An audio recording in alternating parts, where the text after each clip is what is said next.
एक सवाल, सोचिए कल कोई बहुत अमीर आदमी या कोई बड़ी सुपर पावर सीधा चांद पर जाकर अपना झंडा गाड़ दे और बोले कि भाई आज से चांद की सारी जमीन मेरी है, या फिर जिस हवा में हम सांस ले रहे हैं उस पर किसका हक है।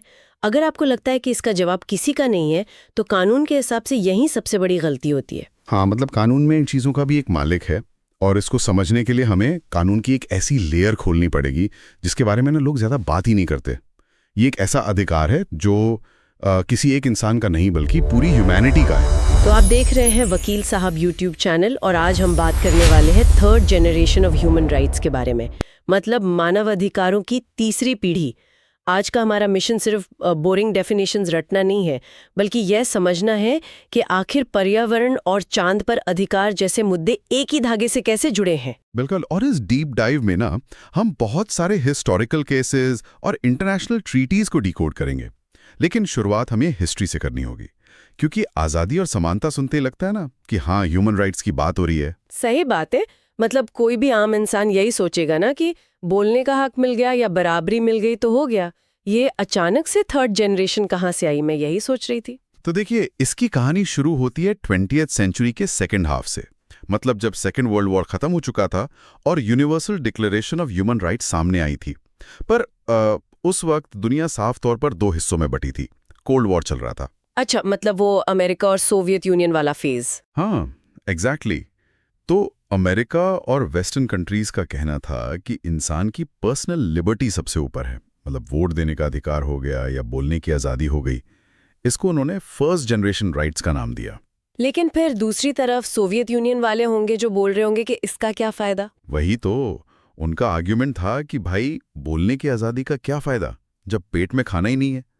तो उनके लिए एजुकेशन, हेल्थ, रोटी, ये सब सबसे बड़े अधिकार थे जिनको सेकंड जनरेशन राइट्स माना गया। तो मतलब इसी लड़ाई के बीच यूनाइटेड नेशंस ने दो अलग ट्रीटीज बना दी होंगी। हाँ, एक सिविल और पॉलिटिकल राइट्स के लिए और दूसरी इकोनॉमिक और सोशल राइट्स के लिए। लेकिन असली ट्विस्ट आता है 1960s और 70s में, जब एशिया और अफ्रीका के बहुत सारे देश आज़ाद होने शुरू हुए थे।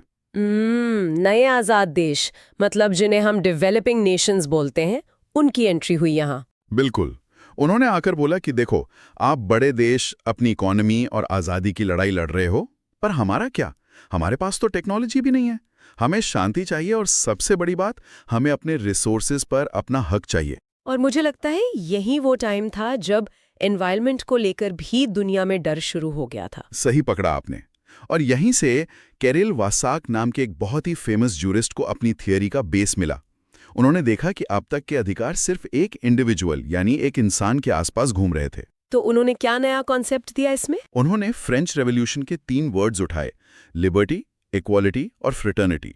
उन्होंने बोला कि लिबर्टी और इक्वालिटी तो हो गई, पर अब जो नई प्रॉब्लम्स हैं उनके लिए फ्रेटर्निटी की जरूरत है। एक सेकेंड, इसको ना एक बहुत सिंपल एग्जाम्पल से समझते हैं ताकि जो सुन रहे हैं उनके दिमाग में ये परमानेंटली लॉक हो जाए।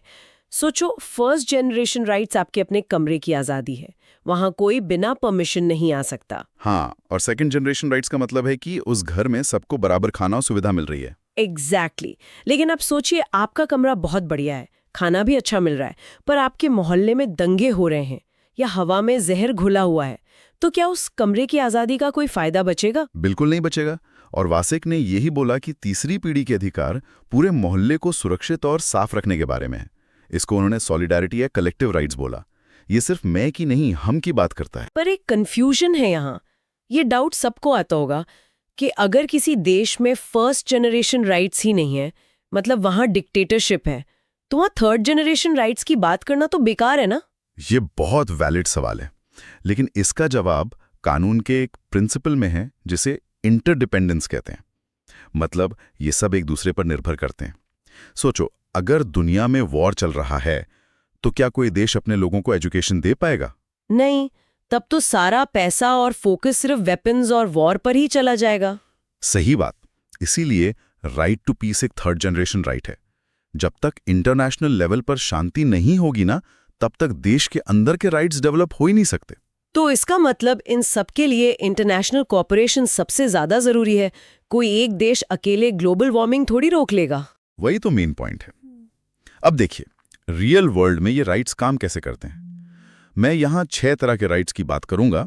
पर शुरुआत उसी चांद वाले सवाल से करते हैं जो आपने स्टार्ट में पूछा था। हाँ, वो जानना बहुत इंटरेस्टिंग होगा कि आउटर स्पेस किसकी प्रॉपर्टी है।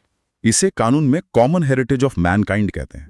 मतलब इस यूनिवर्स में कुछ ऐसी चीजें हैं जो किसी एक देश की प्रॉपर्टी नहीं हो सकती, जैसे आउटर स्पेस या समुद्र की एकदम गहराई वाली जमीन। पर प्रैक्टिकली सोचो, अगर कोई बहुत बड़ी प्राइवेट स्पेस कंपनी मंगल ग्रह पर चली जाए तो उसे कौन रोकेगा वहां प्रॉपर्टी लेने से? यहीं पर इंटरनेशनल ट्रीटीज का रोल आता है। जैसे 1967 की आउटर स्पेस ट्रीटी, उसमें क्लियर लिखा है कि स्पेस पूरी ह्यूमैनिटी का है। कोई भी पावरफुल देश वहां अपनी सॉवरेनिटी क्लेम नहीं कर सकता। आप वहां जाओगे तो पूरी ह्यूमैनिटी के रिप्रेजेंटेटिव बनकर जाओगे। ओह वाओ, मतलब चांद पर रियल एस्टेट नहीं खरीद सकते। अच्छा, इसके अलावा राइट टू ह्यूमैनिटेरियन असिस्टेंस और सेल्फ डिटर्मिनेशन का क्या कॉन्सेप्ट है? देखिए, जब कहीं भूकंप आता है या वॉर होता है ना, तो वहां फंसे लोगों को बिना किसी भेदभाव के मदद मिलना एक ह्यूमन राइट है। ये है ह्यूमैनिटेरियन असिस्टेंस। और जहां तक सेल्फ डिटर्मिनेशन की बात है, तो हर सोसाइटी को अपना फ्यूचर खुद तय करने का अधिकार है। राइट, जो देश आजाद हुए थे पास्ट में, वो इसी अधिकार का तो एग्जाम्पल है। यहाँ तक तो सब बहुत लॉजिकल लग रहा है कि सब मिलके रहे, मदद करें, पर असली फसाद तो तब होता होगा जो दो राइट्स आपस में टकराते हैं। एग्जैक्टली। और आज की दुनिया का सबसे बड़ा लीगल बैटल यही है।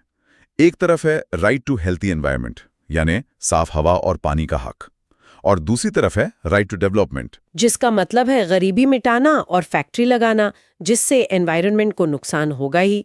ये तो पक्का टकराएंगे। और यहीं डेवलप्ड और डेवलपिंग देशों के बीच पॉलिटिकल डिबेट शुरू होती है। डेवलप्ड नेशंस कहते हैं कि भाई ग्लोबल वार्मिंग बढ़ रही है, तो सबको कार्बन एमिशन तुरंत रोकना चाहिए। पर इस पर तो डेवलपिंग नेशन गुस्सा होंगे ना। उनका पॉइंट भी सही है कि जब डेवलप्ड नेशंस ने इंडस्ट्रियल रेवोल्यूशन के टाइम पॉल्यूशन किया, तब तो किसी ने नहीं रोका। बिल्कुल।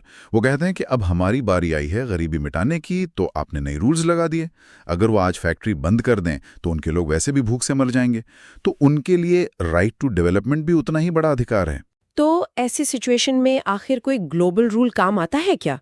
जैसे कोई फाइन वगैरह लगता है अगर कोई देश एनवायरनमेंट डिस्ट्रॉय करे तो? अब यहां आती है इंटरनेशनल लॉ की सबसे बड़ी वीकनेस, जिसको हम लीगल भाषा में सॉफ्ट लॉ कहते हैं। सॉफ्ट लॉ मतलब ऐसा कानून जिसमें पनिशमेंट का कोई डर ही नहीं है? सही समझे आप। जो फर्स्ट और सेकंड जनरेशन राइट्स थे, उनके लिए बाइंडिंग ट्रीटीज थी।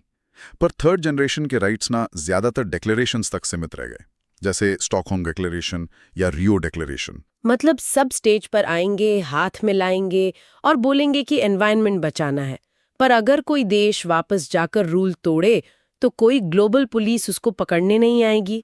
यही सबसे बड़ी प्रॉब्लम है इसकी। इसमें वीकनेस बहुत है। साफ हवा के लिमिट क्या है और कौन डिसाइड करेगा कि पेनाल्टी कितनी होगी, ये सब क्लियर नहीं है। तो फिर एग्जाम पॉइंट ऑफ व्यू से या प्रैक्टिकल वर्ल्ड में ये राइट्स तो सिर्फ थ्योरी बनकर रह गए।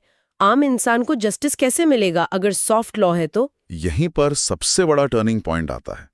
जो इंटरनेशनल लेवल पर एक कमजोर सॉफ्ट लॉ था, उसको कंट्रीज की लोकल कोर्ट्स ने ना एक मजबूत हार्ड लॉ बना दिया। और इसमें सबसे बड़ा नाम इंडियन जुडिशरी का आता है। हाँ, और ये कानून समझने वालों के लिए बहुत जरूरी पॉइंट है। कैसे हमारी सुप्रीम कोर्ट ने इसको एक फंडामेंटल राइट बना दिया, ये सुनने वाली बात है। कहानी शुरू होती है 1991 के Subhash Kumar versus state of Bihar case से। इसमें एक बड़ी स्टील कंपनी से निकलने वाला कचरा सीधा बोकारो नदी में बहाया जा रहा था, जिससे लोगों की जान खतरे में थी। पर उस टाइम तक कॉन्स्टिट्यूशन में एनवायरनमेंट का अधिकार एक्सप्लिसिटली तो लिखा ही नहीं था ना। आर्टिकल 21 तो सिर्फ राइट टू लाइफ की बात करता है। एग्जैक्टली, पहले सिर्फ जिंदा रहना ही काफी था। पर सुप्रीम कोर्ट ने ना आर्टिकल 21 को एक नया एंगल दिया। कोर्ट ने बोला कि जिंदा रहने का मतलब सिर्फ सांस लेना नहीं है। एक डिग्निफाइड लाइफ के लिए पोल्यूशन फ्री पानी और हवा भी आर्टिकल 21 का ही हिस्सा है। ये तो मास्टर स्ट्रोक था। जो दुनिया में सॉफ्ट लॉ था, वो हमारे देश में डायरेक्ट फंडामेंटल राइट बन गया। मतलब अगर हवा खराब है तो सीधा मेरे जीने के अधिकार पर अटैक हो रहा है। बिल्कुल। और कोर्ट यही नहीं रुकी। 1996 में एक और हिस्टोरिकल डिसीजन आया, Vellore citizens welfare forum case का। ये सीधा एनवायरनमेंट और डेवलपमेंट के टकराव पर था, जिसकी हम बात कर रहे थे। जिसमें चमड़े की फैक्ट्रीज की वजह से पालर नदी पोल्यूट हो गई थी। एक तरफ लोगों का रोजगार था और दूसरी तरफ किसानों की जमीन और एनवायरनमेंट। सही बात। और इस क्लैश को सॉल्व करने के लिए सुप्रीम कोर्ट ने दो बड़े प्रिंसिपल्स को इंडियन लॉ का हिस्सा बना दिया। पहला सस्टेनेबल डेवलपमेंट और दूसरा प्रिकॉशनरी प्रिंसिपल। सस्टेनेबल डेवलपमेंट मतलब विकास ऐसा हो जो फ्यूचर की जनरेशन्स के रिसोर्सेज को कंप्लीटली खत्म ना करे, एक बैलेंस बना रहे दोनों के बीच में। हाँ, और प्रिकॉशनरी प्रिंसिपल इससे भी एक स्टेप आगे है। अक्सर लोग बोलते हैं ना कि फैक्ट्री चलने दो, जब नुकसान दिखेगा तब बंद कर देंगे। पर तब तक तो नदी सूख जाएगी और लोग बीमार हो जाएंगे ना। साइंटिफिक एविडेंस का इंतजार नहीं करना है, पहले से प्रिकॉशन लो और काम रोक दो, बहाना नहीं चलेगा। क्या सॉलिड डिसीजन था। और वैसे एमसी मेहता के केसेस का भी यहाँ जिक्र आना चाहिए। उन्होंने भी तो पूरा लैंडस्केप चेंज कर दिया था। बिल्कुल। 1986 का वो केस याद है जब दिल्ली में एक फैक्ट्री से ओलियम गैस लीक हुई थी। उसमें सुप्रीम कोर्ट ने एब्सोल्यूट लायबिलिटी का कॉन्सेप्ट दिया था। मतलब अगर आप कोई खतरनाक काम कर रहे हो और किसी को नुकसान होता है तो आपको हर्जाना देना ही पड़ेगा। आप ये एक्सक्यूज नहीं दे सकते कि भाई हमने तो सारी प्रिकॉशंस ली थी। एकदम सही। तो एग्जाम में अगर ये केसेस आते हैं तो बस ये दिखाना है कि कैसे स्ट्रॉन्ग जुडिशरी ने इंटरनेशनल गाइडलाइंस को रियल वेपन्स में बदल दिया। आज इंडिया का एनवायरनमेंट लॉ इसी वजह से दुनिया में मिसाल है। वाओ, ये डिस्कशन ना मेरा और वाले जोन से निकलकर एक बहुत बड़े पर्सपेक्टिव पर लाता है। पर इस पूरे टॉपिक का एक सबसे डीप एंगल अभी भी बचा हुआ है ना। हाँ, जिसे इंटरजेनरेशनल एक्विटी कहते हैं। हम ना अक्सर सोचते हैं कि ये नदियां और पहाड़ सिर्फ हमारी प्रॉपर्टी हैं और हम इन्हें जैसे चाहें यूज कर सकते हैं अपने डेवलपमेंट के लिए। पर प्रिंसिपल कुछ और ही सवाल उठाता है। सोचिए, अगर हम आज सारे रिसोर्सेज खत्म कर दें और हवा में जहर घोल दें, तो उन लोगों के राइट्स का क्या जिन्होंने अभी इस दुनिया में जन्म ही नहीं लिया है? क्या आज नदियां गंदी करके हम उन फ्यूचर जनरेशंस के ह्यूमन राइट्स नहीं छीन रहे हैं? ये सच में बहुत बड़ा थॉट है। मतलब ऐसी पीढ़ी जो अभी एग्जिस्ट ही नहीं करती, उनके अधिकार हमारे आज के डिसीजंस पर डिपेंड करते हैं। हमारा हर एक्शन सिर्फ हमारा नहीं बल्कि पूरी ह्यूमैनिटी का फ्यूचर तय कर रहा है। बिल्कुल, यही एसेंस है थर्ड जनरेशन राइट्स का। ये कलेक्टिव सर्वाइवल और कलेक्टिव रिस्पॉन्सिबिलिटी की बात करता है, जिसमें कोई भी अकेला नहीं बचा सकता दुनिया को। तो जब भी आप ह्यूमन राइट्स के बारे में सोचे तो याद रखिएगा कि मुद्दा सिर्फ बोलने की आज़ादी तक नहीं रुकता। असली लड़ाई उस हेरिटेज को बचाने की है जो हम सबको जोड़ती है। अगर ये डिस्कशन आपके दिमाग में परफेक्टली सेट हो गया है और आज की कहानियां याद हो गई हैं, तो अब कोई एग्जाम का सवाल आपको कंफ्यूज नहीं कर पाएगा। अगर ये डीप डाइव पसंद आया हो तो अपने दोस्तों के साथ शेयर करें और वकील साहब YouTube चैनल को सब्सक्राइब करना ना भूलें।